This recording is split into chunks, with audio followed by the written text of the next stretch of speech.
പ്രിയപ്പെട്ടവരെ, കേരളത്തിൻ്റെ ജ്ഞാനോദയത്തെക്കുറിച്ച് അതിനൊരു സംഭവം കേരളത്തിലുണ്ടായിട്ടുണ്ടെന്നായിരിക്കും അല്ലേ, എൻലൈറ്റൻമെൻറ്റ്. അതായത് ഈ നവോത്ഥാനത്തിന് മുന്നോടിയായി യൂറോപ്പിലെ ഉരുമം കൊണ്ടത് ജ്ഞാനോദയമാണ്. സകല മണ്ഡലങ്ങളിൽ സാഹിത്യ, കലാ, ശാസ്ത്ര, തത്വചിന്താ മണ്ഡലങ്ങളെല്ലാം ഉയർത്തിക്കൊണ്ടുവന്ന ജ്ഞാനോദയമാണ് യൂറോപ്പിലെ മതത്തെ നിരസിച്ചുകൊണ്ട് നവോത്ഥാനം സാധ്യമാക്കിയത്. അപ്രകാരം ഒരു സംഭവം കേരളത്തിൽ നടന്നിട്ടുണ്ടോ എന്നൊരു അന്വേഷണം വളരെ ചുരുങ്ങിയ തോതിൽ ഞാൻ നടത്തിയപ്പോൾ എനിക്ക് മനസ്സിലാക്കാൻ കഴിഞ്ഞത് കേരളത്തിൽ വളരെ ഉജ്ജ്വലമായ ഒരു ജ്ഞാനോദയ പാരമ്പര്യം ഉണ്ട് എന്നാണ്. പക്ഷെ കേരളത്തിൻ്റെ സാംസ്കാരിക ചരിത്രം എഴുതിയ, രാഷ്ട്രീയ ചരിത്രം എഴുതിയ ഒരാൾ പോലും ഇത് അടയാളപ്പെടുത്തിയിട്ടില്ല എന്നുള്ളതാണ് എന്നെ അത്ഭുതപ്പെടുത്തിയൊരു കാര്യം. യുക്തിവാദത്തിന് കേരളത്തിൽ ഇന്നലെയും ഇന്നും തുടങ്ങിയതല്ല വിലാസം. 100 വർഷമല്ലേ, 150 വർഷം മുമ്പല്ലേ, 200 വർഷം മുമ്പ് യുക്തിചിന്ത എന്ന് പറയുന്ന പദ്ധതിക്ക് കേരളത്തിൽ ബീജാപാപം ചെയ്ത ധാരാളം എഴുത്തുകാരും ചിന്തകന്മാരും ഉണ്ടായിരുന്നു. ധാരാളം കൃതികളും ഉണ്ടായിരുന്നു. കാവ്യമണ്ഡലത്തിലെ പള്ളത്ത് രാമനും പണ്ഡിറ്റ് കറുപ്പനും സരസകവി മൂലൂരും സഹോദരൻ അയ്യപ്പനും തുടങ്ങിയ മഹാരഥന്മാർ എഴുതി കൂട്ടിയ 100 കണക്കിന് കവിതകൾ കേരളത്തിൽ അന്ന് ചൊല്ലി നടന്ന കവിതകളാണ്. ജാതിക്കെതിരെ, അയിത്തത്തിനെതിരെ വളരെ ഗംഭീരമായി ചൊല്ലി നടന്ന പാട്ടുകൾ ഉണ്ടായിരുന്നു. ചെങ്ങന്നൂരാദി എന്ന് പറയുന്ന ഒരു കാവ്യ പുസ്തകം ഉണ്ടായിരുന്നു കേരളത്തിൽ. തെക്കൻ കേരളത്തിൽ വടക്കൻ പാട്ട് പോലെ ഒരു തെക്കൻ പാട്ട്. ജാതിക്കെതിരെ അത്യുജ്വലമായ ഒരു സമരായുധമായിരുന്നു ഈ പറയുന്ന ചെങ്ങന്നൂരാദി. എന്നോട് കളിക്കരുത്, ഇത് ചെങ്ങന്നൂർ കുഞ്ഞൻ, എന്നോട് കളിച്ചവരാരും നേരായിട്ടില്ലേ എന്ന് പാടിയ, കേരളത്തിലെ അച്ചടിക്കാതെ കേരളത്തിലെ ദലിത പിന്നോക്ക ജനവിഭാഗങ്ങളുടെ നാവിലൂടെ ഉയർന്നു വന്ന മഹത്തായ ഒരു കാവ്യമായിരുന്നു ചെങ്ങന്നൂരാദി. അതുപോലെ എത്ര ബ്രഹ്മാനന്ദ ശിവയോഗിയുടെ പാട്ടുകൾ, കവിത്രയങ്ങളുടെ കവിതകൾ, വയലാറിനെയും ചങ്ങമ്പുഴയുടെ കവിത, ഇങ്ങനെ അന്വേഷിച്ചാൽ ധാരാളമായ കവിതകൾ ജാതിക്ക് മതത്തിനെതിരായിട്ടുള്ള കവിതകൾ കേരളത്തിലുണ്ടായിരുന്നു. ഗദ്യ സാഹിത്യ രംഗത്ത് ഇതിനേക്കാൾ സമർത്ഥമായിട്ടുള്ള ധാരാളം ചിന്താപദ്ധതി ഉണ്ടായിരുന്നു. ജാതി ദൈത്യാരി എന്നൊരു കൃതിയെക്കുറിച്ച് ഒരു പക്ഷേ നിങ്ങൾ കുറച്ചു പേരെങ്കിലും കേട്ടിട്ടുണ്ടാവും. ജാതിയെ കോടതിയിൽ കയറ്റി നിർത്തിക്കൊണ്ട്, ദൈവങ്ങളെ പ്രതികളാക്കി നിർത്തിക്കൊണ്ട് നടത്തുന്ന അത്യുജ്വലമായ ഒരു വിസ്താര കാവ്യമാണ് ജാതി ദൈത്യാരി. നമ്മുടെ ശബരിയുടെ റോസ് പബ്ലിക്കേഷൻ ആ പുസ്തകം വീണ്ടും പ്രസിദ്ധീകരിച്ചിട്ടുണ്ട്. ആ കൃതി അടക്കം പിന്നെ നമ്മുടെ വീറ്റി പടതിരിപ്പാടിന്റെ MRBയുടെയും പ്രേംജിയുടെയും ഒക്കെ ഉയർത്തി വന്നിട്ടുള്ള അടുക്കളയിൽ നരകത്തേക്ക് എന്ന നാടകം, അല്ലെങ്കിൽ മറക്കുടയ്ക്കുള്ളിലെ മഹാനരകം, ഋതുമതി തുടങ്ങിയ നാടകങ്ങൾ. അങ്ങനെ നാടകങ്ങൾ തൊട്ട് നാടകങ്ങളുടെ കഥ പറഞ്ഞു വരുമ്പോൾ ഇപ്പൊ ഗോപിൽ വാസിയുടെ KPSCയുടെ നാടകങ്ങളൊക്കെ അതിനകത്ത് വരും. അതുപോലെ തന്നെ വളരെ പ്രസിദ്ധമായ ഇന്ദുലേഖ എന്ന നോവലിലെ 18ാം അധ്യായം ഇനിയും അച്ചടിച്ച് നമ്മൾ വിതരണം ചെയ്യേണ്ട കാലം അതിക്രമിച്ചിരിക്കുന്നു. യുക്തിവാദത്തെ ഇത്ര ശക്തമായി അവതരിപ്പിച്ചുകൊണ്ട് ഡാർവിനെയും നീഷയും അടക്കമുള്ള എഴുത്തുകാരെയും ശാസ്ത്രജ്ഞന്മാരെയും കുറിച്ചുള്ള സുദീർഘമായ ഒരു പഠനമാണ് ഇന്ദുലേഖ നോവലിന്റെ 18ാം അധ്യായം. പക്ഷേ അത് പ്രസിദ്ധീകരിച്ച കാലത്ത് നമ്മുടെ മഹാരഥന്മാർ MP പോൾ അടക്കമുള്ളവർ ആ ഭാഗം കീറിക്കളയുകയും ചെയ്ത്, അല്ലെങ്കിൽ അത് വേണ്ട എന്ന് പറഞ്ഞാണ് പിന്നെ പ്രസിദ്ധീകരിക്കുക. അടുത്ത കാലത്ത് വീണ്ടും അതിന്റെ പുതിയ പതിപ്പുകൾ ഇറങ്ങിയപ്പോൾ 18ാം അധ്യായം. അതിന്റെ യുക്തിവാദം, പച്ചയായ നാസ്തികതയുടെ ചർച്ചയാണ് ഇന്ദുലേഖയുടെ 18ാം അധ്യായം. മറ്റൊന്ന് പോത്തേരി കുഞ്ഞമ്പുവിന്റെ സരസ്വതി വിജയം എന്ന് പറയുന്ന ഒരു നോവലാണ്. ഞാൻ അതിൽ വിശദാംശങ്ങൾ എല്ലാം ഞാൻ വളരെ വിശദമായി വായിച്ചു നോക്കിയതാണ്. പിന്നീട് എൻ്റെ കയ്യിലിരിക്കുന്ന ഈ പുസ്തകം സ്വതന്ത്ര സമുദായം എന്ന കൃതി 92 വർഷം മുമ്പ് മലയാളത്തിൽ ഇറങ്ങിയ കൃതിയാണ്. ഇതൊക്കെ എത്ര ഗംഭീരമായിട്ടാണ് നാസ്തികതയെയും യുക്തിവാദത്തെയും വർണ്ണിക്കുന്നത് എന്ന് മനസ്സിലാക്കണം. അതുപോലെ തത്വചിന്ത രംഗത്ത് സാഹിത്യ പഞ്ചാനനൻ തുടങ്ങി കേസരി ബാലകൃഷ്ണപിള്ള, നിങ്ങൾ ഓർത്തിരിക്കേണ്ട മഹത്തായ ഒരു നാമമാണ് കേസരി ബാലകൃഷ്ണപിള്ള. പക്ഷേ കേസരിയൊന്നും നമ്മുടെ കേരളത്തിലെ ഇടതുപക്ഷ ചരിത്രകാരന്മാരും ഇടതുപക്ഷ ചിന്തകന്മാരും കേസരിയൊക്കെ അരാജകവാദി എന്നാണ് വിശേഷിപ്പിച്ചത്. പക്ഷെ കേസരി ഉയർത്തിക്കൊണ്ടുവന്ന ചിന്താ പദ്ധതി യുക്തിവാദത്തിൻ്റെയും നാസ്തികതയുടെയും ഒക്കെ എത്ര ശക്തമായ അവതരണങ്ങളാണ്, കൃതികളാണ് അദ്ദേഹം. ഞാനെൻ്റെ വിശാലയിൽ പോകാൻ നമുക്ക് സമയമില്ല. കുറ്റിപ്പുഴ കൃഷ്ണപിള്ള വിചാര വിപ്ലവം എന്നൊരു കൃതിയല്ല, 100 കണക്കിന് ലേഖനങ്ങളുടെ പാശ്ചാത്യ യുക്തിവാദത്തെ, യുക്തിചിന്തയെയും തദ്ദേശ യുക്തിചിന്തയെയും കണാദനെയും ചാർവാകനെയും മുതൽ ആധുനിക ചാൾസ് ഡാർവിനെ വരെ പരിചയപ്പെടുത്തുന്ന എത്രയെത്ര ലേഖനങ്ങളാണ് കുറ്റിപ്പുഴ എഴുതി വെച്ചത്. ആ കൃതികൾ എത്രയോ പതിപ്പുകളല്ലേ നമ്മുടെ മുന്നിലുണ്ട്. എന്തിന്?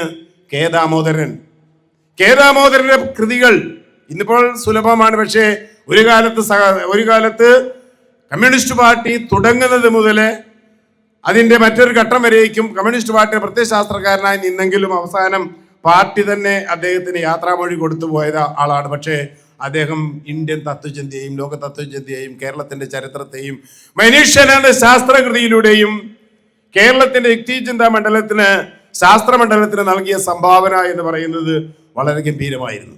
ഞാൻ പറഞ്ഞു വന്നത്, ഇത്തരം ധാരാളം കൃതികളുടെ ചെപ്പേടുകൾ തുറന്നെടുത്തുകൊണ്ട് ജാതിക്കും മതത്തിനുമെതിരായ സമരത്തിലേക്ക് നമുക്ക് ഇനിയും പോകാൻ കഴിയുന്നില്ല എങ്കിൽ ഹമീദ് ചന്ദ്രമംഗലൂർ ഇവിടെ ചൂണ്ടിക്കാണിച്ചതുപോലെ, പ്രിയപ്പെട്ടവരെ, നമുക്ക് ഈ ചിന്താ പദ്ധതി ഉയർത്തിപ്പിടിച്ച് കഴിയുന്നില്ലെങ്കിൽ 2026 ജനുവരിയിൽ നിന്നുകൊണ്ട് പറയുന്നു, 2027-28 ജനുവരിയിൽ ഒരുപക്ഷെ യുക്തിവാദി പ്രസ്ഥാനത്തിന് ഇങ്ങനെ ഒരു യോഗം നടത്താനുള്ള സാധ്യത ഉണ്ടാകുമോ എന്ന് പോലും എനിക്ക് ഭയമുണ്ട്. കാരണം ഇന്ത്യ അങ്ങനെയാണ് പോകുന്നത്, കേരളം അങ്ങോട്ടേക്കാണ് പോകുന്നത്. ചന്ദമംഗലൂര് വെറുതെ പറഞ്ഞതല്ല. ഇന്ത്യൻ ഭരണഘടനയിലെ ഈ വാക്കുകൾ മാറുമ്പോൾ, ഇന്ത്യൻ ഭരണഘടനയുടെ ആമുഖം മാറുമ്പോൾ, ഇന്ത്യയിലെ ഫാസിസ്റ്റുകൾക്ക് കേരളത്തിൽ പോലും ഇത്രമാത്രം സ്വീകാര്യത ലഭിച്ചുവെങ്കിൽ നാളെ യുക്തിവാദം പറയാനും ഭൗതികവാദം പറയാനും നാസ്തികത പറയുവാനും യുക്തിവാദികൾക്ക് അവസരം ഉണ്ടാകുമോ എന്ന കാര്യത്തില് എനിക്ക് ഭയമുണ്ട്. നമുക്ക് ഭയമുണ്ടാകണം. ഉണ്ടായെങ്കിൽ മാത്രമേ അതിനെതിരെ പ്രവർത്തിക്കാൻ നമുക്ക് കഴിയുള്ളൂ. കാരണം നാമൊക്കെ കൊട്ടിഘോഷിക്കുന്ന പ്രബുദ്ധത വെറും പൊങ്ങച്ചമാണ്. എല്ലാവരും സറണ്ടർ ചെയ്തു കഴിഞ്ഞു. ആരുടെ മുന്നിൽ? മതത്തിന് മുന്നിൽ സറണ്ടർ ചെയ്തു കഴിഞ്ഞു. സമർപ്പിച്ച് കീഴടങ്ങി കഴിഞ്ഞിരിക്കുന്നു. ഞങ്ങളിതാ ഞങ്ങളുടെ ഭൗതികവാദം ഉപേക്ഷിക്കുന്നു, ഞങ്ങളുടെ ഇടതുപക്ഷം ഉപേക്ഷിക്കുന്നു, ഞങ്ങളുടെ ചുവപ്പ് ഉപേക്ഷിക്കുന്നു. ഞങ്ങളെല്ലാം മതത്തിന്റെ ഗോഡ് മാർക്കറ്റിന്റെ പിന്നാലെ പോവുകയാണ്. ഇതാണ് ഗോഡ് മാർക്കറ്റ്. രാവിലെ പറയുണ്ടായി, മീരാനന്ദയുടെ ഗോഡ് മാർക്കറ്റ് എന്നൊരു പുസ്തകമുണ്ട്. ഏതാണ്ട് ഒരു 10 വർഷം മുമ്പ് ആ പുസ്തകത്തെ കുറിച്ച് ഒരു നിരീക്ഷണം ഞാൻ എഴുതിയാണ്. വളരെ കൃത്യമായി ഇന്ത്യയിലെ നാസ്തിക അല്ലെങ്കിൽ ഭൗതികവാദ പ്രസ്ഥാനങ്ങളെ എങ്ങനെയാണ് ആഗോളവൽക്കരണ രാഷ്ട്രീയം അട്ടിമറിക്കുന്നത് എന്ന് വളരെ കൃത്യമായ കണക്കുകൾ വെച്ചുകൊണ്ട് മീരാനന്ദ നമ്മുടെ മുന്നിൽ അവതരിപ്പിക്കുന്നുണ്ട്. അതിൻ്റെയൊക്കെ തെളിവുകൾ, അതിൻ്റെയൊക്കെ സാക്ഷ്യങ്ങളാണ് നാം ഇപ്പോൾ കണ്ടുകൊണ്ടിരിക്കുന്നത്. ഞാൻ പറഞ്ഞു വന്നത്, നാം ഒന്നും അത്ര സുഖകരമായ ഒരു കാലഘട്ടത്തിലൂടെയല്ല കടന്നു പോകുന്നത്. എൻ്റെ ചെറുപ്പകാലങ്ങളിൽ എനിക്ക് ഭീതിയില്ലായിരുന്നുവെങ്കിൽ നമ്മുടെയൊക്കെ നമ്മുടെ മക്കളുടെ കാലങ്ങളിലേക്ക് വരുമ്പോൾ ഇപ്പോൾ തന്നെ കുട്ടികൾ ചോദിക്കാൻ തുടങ്ങിയിരിക്കുന്നു. ഒരു കാലത്ത് ക്ലാസ് മുറികളിൽ നിന്റെ ഓരോ കുട്ടിയുടെ തോളത്ത് കൈയിട്ട് സംസാരിക്കുന്നതിന് നമുക്ക് ഭയപ്പെടേണ്ടിയിരുന്നില്ല. കാരണം നമ്മളെ അന്ന് നയിച്ചിരുന്ന പ്രധാനപ്പെട്ട ഒരു ഘടകം ദാരിദ്ര്യമായിരുന്നത് കൊണ്ട് നിന്റെ ജാതി ഏത്, മതമേന്ന് ചോദിച്ചില്ല. പക്ഷെ ഇന്ന് ഓരോ ജാതിക്കാരനും പള്ളിക്കൂടമുണ്ട്, ഓരോ മതക്കാരനും പള്ളിക്കൂടമുണ്ട്. അവിടെ പഠിപ്പിക്കുന്നത് അവരുടെ മതത്തെക്കുറിച്ച് മാത്രമാണ്. നമ്മുടെ മതമാണ് ലോകത്തിലെ ഏറ്റവും വലിയ മതമെന്ന് പഠിപ്പിക്കുന്നു. ആ മതത്തിന്റെ പേരിൽ ജാതി പാലുകൾ തിരിച്ചു കൊണ്ടുവരുന്നു, ജാതി സംസ്കാരങ്ങൾ തിരിച്ചു കൊണ്ടുവരുന്നു. നോക്കൂ, ഈ തൊട്ടടുത്തിരുന്ന അമ്പലം ഒരു 5 വർഷമോ 10 വർഷം മുമ്പോ ഒരു കുരിശും തൊട്ടിയുടെ മാത്രം വലിപ്പമുണ്ടായിരുന്ന ഈ അമ്പലം ഇത്രയും വലുതായത് ഭൂമി വികസിച്ചിട്ടല്ല. ഇവിടെ ഈ പറയുന്ന സംഘപരിവാരത്തിന് എത്രമാത്രം വിപുലമായ ഒരു അന്തരീക്ഷമാണ് സൃഷ്ടിക്കപ്പെട്ടിരിക്കുന്നത് എന്നും ആരെന്നും എന്തൊന്നും ഞാൻ പറയുന്നില്ല. അത്തരം ഭീതിതമായ ഒരു അന്തരീക്ഷത്തിലാണ് നാം കടന്നു പോകുന്നത്. ഇന്ന് ബംഗ്ലാദേശിൽ നടക്കുന്ന നമുക്കറിയാം. ബംഗ്ലാദേശില് ഇന്ന് നടക്കുന്നത് ന്യൂനപക്ഷങ്ങൾക്കെതിരായ കടന്നാക്രമണം. 3 പേരെ നിർത്തി പൊരിച്ചു കഴിഞ്ഞ ആഴ്ചയില്. ഇന്ത്യയിൽ എത്രയോ പേരെ നമുക്കറിയാം. ബാബറി മസ്ജിദിന്റെ ഡെമോളിഷന്റെ കാലത്ത് എത്ര പേരാണ് കൊല്ലപ്പെട്ടത്? ഗുജറാത്ത് കലാപങ്ങൾ എത്ര പേരാണ് കൊല്ലപ്പെട്ടത്? അങ്ങനെയുള്ള കലാപങ്ങളുടെ കണക്കുകൾ എടുത്താൽ ആയിരക്കണക്കിന് ആളുകൾ കശാപ്പ് ചെയ്യപ്പെട്ടത് ജാതിയുടെയും മതത്തിന്റെയും പേര് കശാപ്പ് ചെയ്യപ്പെട്ടത് സ്വതന്ത്ര ഇന്ത്യയിലാണ്, അടിമ ഇന്ത്യയിലല്ല, ബ്രിട്ടീഷ് ഇന്ത്യയിലല്ല. ഇനിയും കൊല്ലപ്പെടാൻ പോകുന്നത് അതെടുത്തു വെച്ചിരിക്കുകയാണ്. ഇപ്പൊ നമ്മുടെ മുമ്പിൽ പറഞ്ഞല്ലോ, കേരളത്തില് കുംഭമേള വരാൻ പോകുന്നു. ആരെതിർക്കും? എതിർക്കാൻ ഇവിടെ ആരെങ്കിലും ഉണ്ടോ? യുവാക്കളുണ്ടോ? യുവതികളുണ്ടോ? ആരാണുള്ളത്? കാരണം സംഘപരിവാരം എന്ന് പറയുന്ന സാധനം എന്താണ് എന്ന് നമുക്കിതുവരെ മനസ്സിലായിട്ടില്ല. ഇന്ത്യയുടെ ഓരോ ഗ്രാമങ്ങളിൽ നെറ്റ്വർക്കുള്ള, ഇന്ത്യയിലെ ഓരോ പഞ്ചായത്തുകളിലെയും ആളുകളുടെ വിദ്യാഭ്യാസം എത്രമാത്രമാണ് എന്നും അതിൽ SLC പാസ്സായവർ എത്രയുണ്ട്, ഡിഗ്രി പാസ്സായവർ എത്രയുണ്ട്, അതിൽ ഏത് ജാതിക്കാരുണ്ട്, ഏത് മതക്കാരുണ്ട് എന്ന് നാഗപ്പൂരിലെ RSSന്റെ കേന്ദ്രത്തിൽ വളരെ കൃത്യമായ കണക്കുണ്ടവർക്ക്. അതനുസരിച്ചാണ് അവർ സ്ഥാനാർത്ഥികളെ പഞ്ചായത്ത് ഇലക്ഷൻ മുതൽ പാർലമെന്റ് ഇലക്ഷൻ വരെ നിർത്തുന്നത്. 100-ലേറെ സംഘടനകളുണ്ട് സംഘപരിവാരത്തിന്, ഒരെണ്ണമൊന്നുമല്ല. അതിൽ ഒരെണ്ണം മാത്രമാണ് ബി ജെ പി. മുസ്ലിം മുക്തി മോർച്ച തൊട്ട് ആദിവാസി മഞ്ച് വരെയുള്ളൊക്കെയുള്ള നൂറുകണക്കിന് സംഘടനകൾക്ക് ഇന്ത്യയിൽ ഏറ്റവും കൂടുതൽ വിദേശ പണ സംഭാവന ലഭിക്കുന്നത് RSSനാണ്. OFBJP എന്ന പേരിൽ, അതേപോലെ തന്നെ നിരവധി പേരുകളില് BJPക്ക് വരുന്ന പണത്തിന് യാതൊരു കണക്കുമില്ല. ഈ പണം കൊണ്ട് അവർ ചുമ്മാ ഇരിക്കല്ല, വളരെ കൃത്യമായ ആസൂത്രണത്തോടുകൂടി. അമിത്ഷാ ഒരു വാക്യം പറയുമ്പോൾ നിങ്ങൾ ചിലപ്പോൾ കളിയാക്കും, പക്ഷേ അമിത്ഷാ വളരെ കൃത്യമായ കണക്ക് വെച്ചുകൊണ്ട്, നരേന്ദ്രമോദി അവരുടെ ഓഫീസിൽ ലഭ്യമായ വളരെ കൃത്യമായ കണക്ക് വെച്ചുകൊണ്ടാണ് അവർ പറയുന്നത് നാളെ ഞങ്ങൾ കേരളം ഭരിക്കും എന്ന് പറഞ്ഞാൽ ഭരിച്ചിരിക്കും.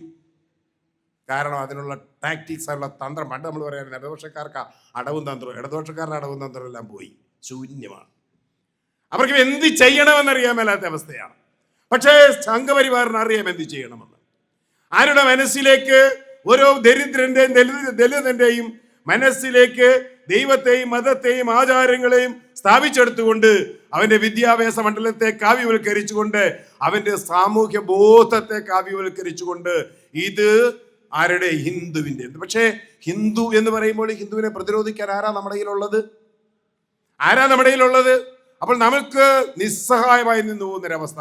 ഞാൻ പറഞ്ഞു, 100 കണക്കിന് സംഘപരിവാര ഗ്രൂപ്പുകളിലൂടെ ഇന്ത്യയിലെ ഓരോ ഗ്രാമങ്ങളിലെയും ഓരോ പഞ്ചായത്തുകളിലെയും വളരെ കൃത്യമായ കണക്കുകൾ വെച്ചുകൊണ്ടാണ് അവർ കാര്യങ്ങൾ ചെയ്യുന്നത്.